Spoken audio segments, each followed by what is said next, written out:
ünlüleştirip, gündü, made, Kanalan gönülleri sık olmaktanların, Kürdağın yördün, dolguzdun, onlarının etiyakta akıllarının, yüksünü mundum giyiret yaptım bağırımı.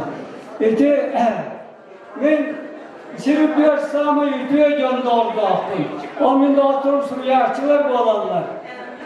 Kiniler örkön öydüre, ütüye siyanlara, min tuspar bağalara, onlar min tuspar oksuanlara, onu tespitleri, bir gün olak kanattır, onların da tuhaf diye götürün.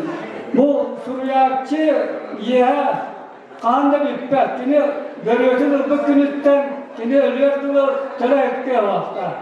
Abin yaptım aramı bilhinler tarihi, kovla sultanına yakın siyanlarda, İki dolu yılgata, min duavı neder özdaklıkta mende aynı öğretir. Doğa bu manlı gidden kurdu. Koluvdan uçar ahtaata, beytin nuru otun, ayak sağına gönlerin.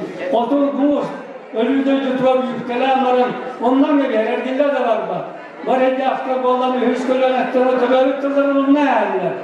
Narot kılın onlar yollağına. Kini historiyetin, külturatin, İteganet çok barınlarsın onlar. Edip doğru ata aslanı ağamda dürülüyor su vakit diye. Ana türün yülak anlas kurdun eti yakı bağırabın. Oğlanı bağırıp götürün diyen boğalar.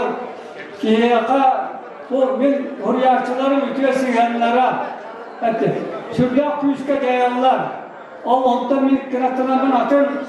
Oluştular dönerek bir tetilerin melde öldüğülerin onunla ruh Moskova onunla bir şöyle bayi. Eti babını akademik Nobelistlik premiya laureata kapitsa manlık direli. Kanlık bağır ayak ülehi uçmanlar bir ansa ayırdığı evde olur diyen. Kenara diyeler daf diyen. O günlük bırakmaktan da arasın kırılarga dahildiyense atınınan da bildiyense sport bollu bağır bollağına Sonra taptav da bollu, ara derdi. O günün bunun bir 10 saatten 10 saatten oluz küşküleliydi. Oluz küşküleliydi. 10 saatten kinin yemektirdi.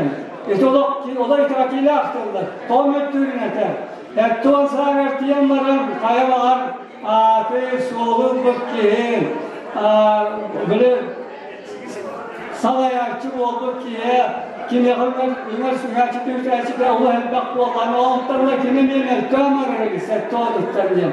Onun bildiğim bir yol okut dostsan o sağıspı tedavitin mühitinden ki bu min bilgin ki hatta bu dostlar bitinlik diyebitim tuhaf koyuyorlar dedi. Olağımla havutel mahsaların. Çoğunda elbette de bitti bir sette. Mahtal harika var ediyor. Min ehi bar boğulanı konuya bar boğulanı diye. Ehi sığınalık boğulanı diye. Ehi karayır boğulanı, ehirinler boğulanı. Alternatın min kılay yakın da mesela koru yakın da evet olur diye. Ehi yakın ya, sidiğleri doğru beni bağlanır.